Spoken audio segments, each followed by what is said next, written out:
Իրենք ասում են ռուսական չենք բան, Պուտինը ծախեց, ասեց ագենտուրաս է, ագենտուրայից կթողես թող դառնա իշխանություն։ Այսինքն հիմա ինչ ասեն, իրենք նորից երթվում են։ Ասում են չէ մենք ռուսական չենք, շեֆը ասում է ռուսական են,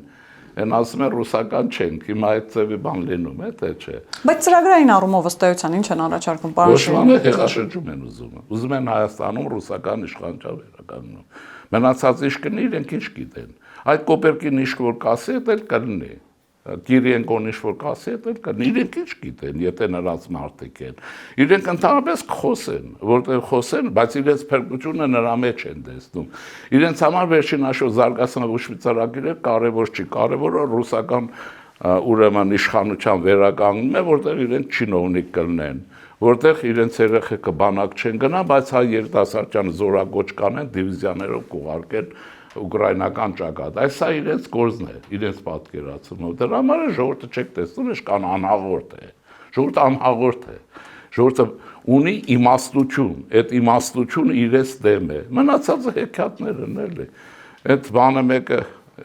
ով էր ասում է վատ օրերին Հայաստանից թռակ եկել եք, այստեղ ինչ թռնեք, ինչ անեք, ով եք, ինչ եք։ Դրա համար, բայց դե Մոսկվայից գործուղվել են, հիմա չեն էլ կարող չգալ։ Ես էլ ասում եմ, որ Ռուբինի ճանապարհն է։ Այն մենը գնաց Բաքու, ես մեկ գնա, որտեղ չեն հաղթելու։ Դիզբոն էլ անհայտությունն է։ Ես մեջը մի բան կա, որ սովորաբար մարդիկ էլ ասեն ուշադրության չեն արժանացնում։ Ռուսները Կրեմլը ունեզրկում է